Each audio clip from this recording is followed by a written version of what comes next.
안녕하세요. 부동산에 관한 한 여러분의 베프가 되고 싶은 공인중개사 김혜주입니다. 지난 6월 21일 날 정부에서 이제 상생 임대인 제도를 좀 더 요건을 완화하고 혜택을 많이 주겠다 하고 이제 발표를 했잖아요. 그랬더니 어제 이제 어떤 사모님이 전화를 하셨어요. 본인이 다가구 주택을 몇 달 전에 이제 매수를 했는데 본인도 이 상생 임대인 제도에 해당이 되냐 이렇게 이제 궁금하셔서 전화를 하셨더라고요. 그래서 그게 궁금하셔가지고 구청, 세무서 다 전화를 했는데 누구도 딱 부러지게 대답을 안 해주더라. 그래서 이제 찾다가 올 초에 제가 찍었던 그 상생 임대인 제도 영상을 보시고 이제 저한테 전화를 주신 거였는데, 그래서 제가 알고 있는 바는 충분히 설명을 해드리고 우선 궁금증 웬만큼 해결을 해드리고 이제 전화를 끊었는데요. 생각해보니까 그런 궁금증을 가지신 분들이 많으실 것 같아요. 그래서 오늘 하루 종일 보도 자료와 신문 기사와 여러 가지 영상 자료를 다 이제 공부를 해서 궁금하실 만한 내용을 정리를 해서 이제 영상으로 찍고 있습니다. 제 영상을 끝까지 같이 보시면 웬만한 궁금증은 다 해소가 되실 거예요. 같이 한번 보시겠습니다.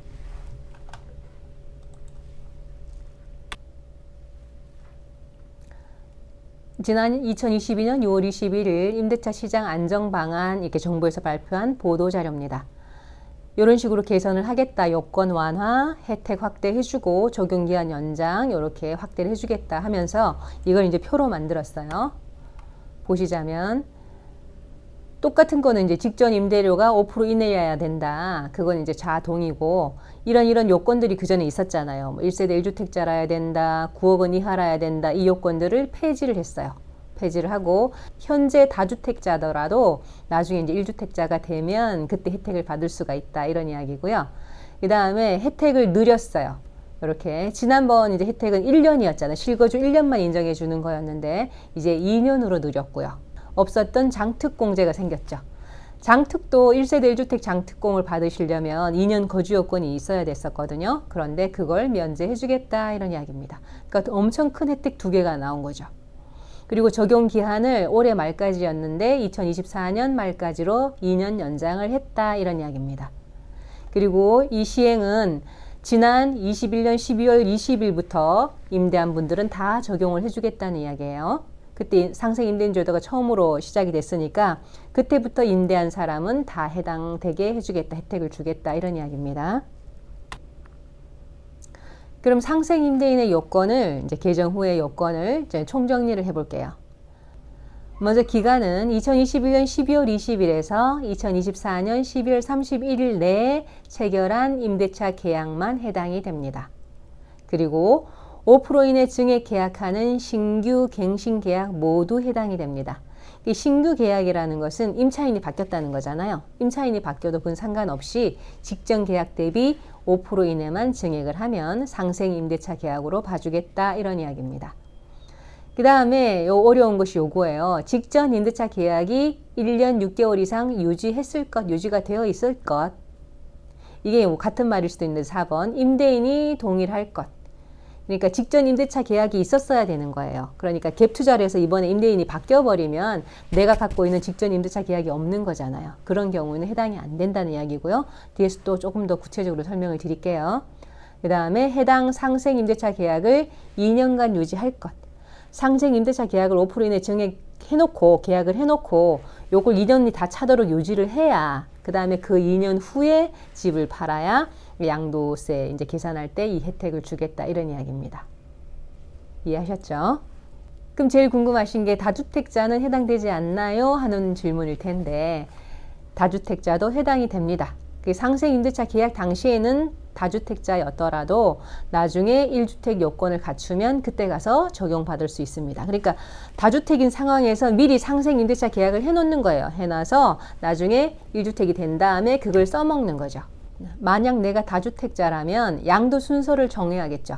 양도 순서를 정해서 어떤 주택을 1주택으로 남겨서 상생 임대인 혜택을 볼까 미리 계획을 세우신 다음에 그 주택을 미리 관리를 해야 돼요. 그 임대차를 5% 이내로 증액하도록 상생 임대차 계약을 한번 해서 2년이 지나가도록 관리를 해놓고 나중에 1주택으로 만들어서 이 혜택을 본 다음에 양도를 하는 거죠.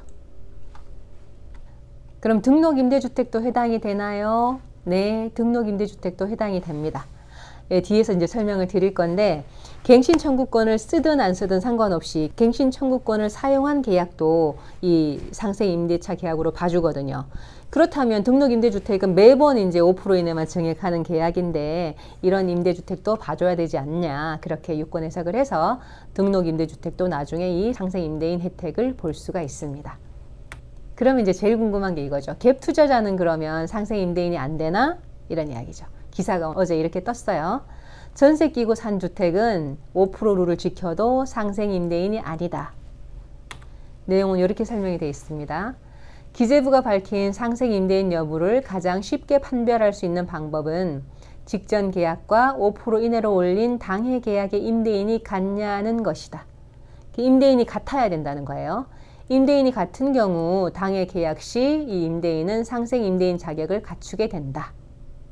그러니까 임대인이 같은 상태에서 한 번 더 이제 5% 증액 계약을 하면 그 계약 자체가 상생 임대차 계약이라서 2년만 유지했다가 이제 양도를 해도 되는데, 반면에 직전 계약과 당해 계약의 임대인이 다를 경우 내가 이제 갭 투자로 전세 낀 물건을 샀어요. 그래서 이번에 5% 증액 계약을 한다고 해도 이전 계약 대비 5% 이내 상승이더라도 상생 임대인이 될 수 없다. 그리고 여기서 또 중요한 것은 직전 계약과 당해 계약의 임차인은 달라져도 아무 상관이 없다. 임차인이 달라진 것이 신규 계약이죠. 아까 신규 계약 된다고 말씀드렸잖아요. 그 임차인이 달라지는 건 상관없지만 임대인이 달라지는 것은 달라지고 바로 하는 첫 번째 계약은 안 된다는 거예요.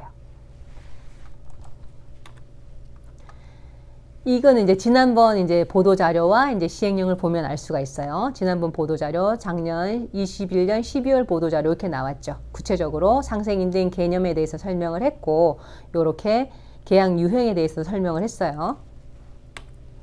그리고 소득세법 시행령 제155조의 3이 바로 이 상생임대주택에 대한 내용인데, 거기 이렇게 설명을 해놨죠. 1번에 보시면 이렇게 이런 조건이고 5%만 임대를 하고 그 다음에 상생 임대차 계약에 따라 임대한 기간이 2년 이상일 것, 2년은 유지를 해줘야 된다는 거고요.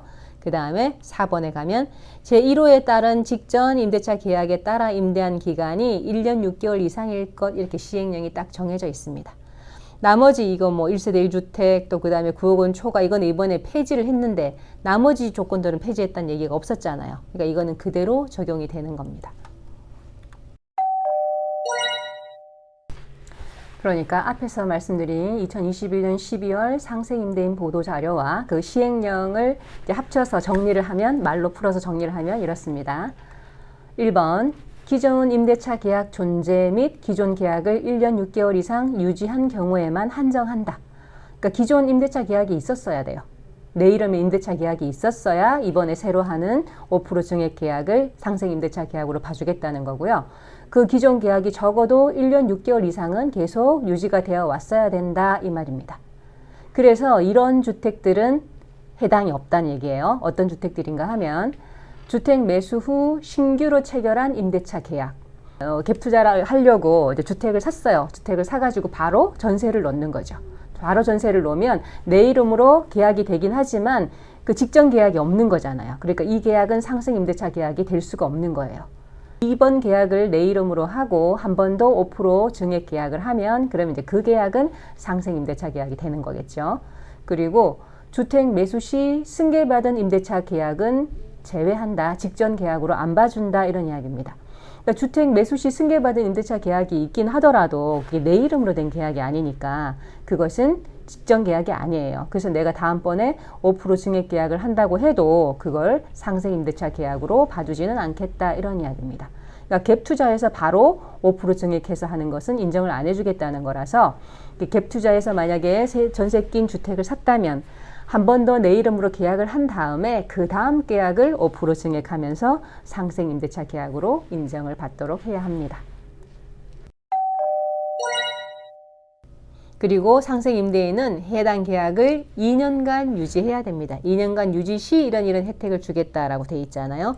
2년간 유지를 하고 난 다음에 팔아야 됩니다. 그리고 5% 이내 증액 계약이기만 하면 계약 갱신 청구권, 갱신권 사용 유무는 상관이 없습니다. 한번 보실까요? 보도자료. 요렇게 신규 계약도 상관없고 갱신 계약도 상관없는데 갱신권을 미사용 사용 안 했든 이번에 갱신권을 사용했든 또 이미 갱신권 다 사용한 기존에 사용했던 사람이든 아무 상관이 없이 그냥 5% 증액이면 다 봐주겠다 이런 이야기입니다. 그러니까 갱신권, 계약갱신 청구권 사용 유무는 상관이 없어요. 그래서 만약에 갭 투자로 매수한 임대인이라면 구체적으로 설명을 해봐 드릴게요.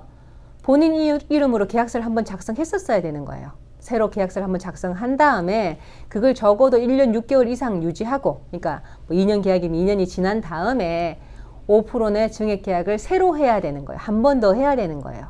그러니까 내 이름으로 2번의 계약이 있었어야 되는 거예요.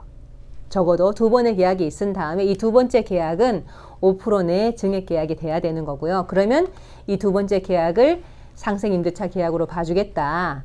그러면 그 상생임대차 계약을 2년 유지한 다음에 양도를 해야 상생임대인 혜택을 받을 수가 있는 거예요. 그러니까 적어도 4년은 내 이름으로 계약이 돼야 되는 거죠. 4년은 내 이름으로 계약이 돼야 되는 거고 2번째 계약은 5% 내 증액 계약이 돼야 그 2번째 계약을 상생임대차 계약으로 봐줘서 2년 유지 후 양도하면 혜택을 주겠다 이런 이야기입니다. 이해하셨죠? 그리고 이제 묵시적 갱신을 많이 하게 되는데 묵시적 갱신을 해버리면 나중에 이 양도세 신고할 때 이제 자료로 신고 자료로 이 계약서가 들어갈 거잖아요. 그런데 계약서가 없으면 자료를 낼 게 없으니까 묵시적 갱신은 안 하시는 게 좋겠죠. 그러니까 금액의 변동이 없어도 계약서를 새로 작성하실 것을 권해드립니다. 이걸 자료로 집어넣어야 되니까요. 양도세 신고할 때. 예, 오늘 영상 어떠셨어요? 궁금하셨던 몇 가지 좀 정리가 되셨나요? 예, 그랬으면 도움이 되셨으면 좋겠고요. 도움이 되셨다면 구독과 좋아요 부탁드립니다. 예, 저는 다음에 또 궁금하실 만한 내용 영상으로 만들어서 찾아오겠습니다. 지금까지 여러분의 부동산 베프 공인중개사 김혜주였습니다. 감사합니다.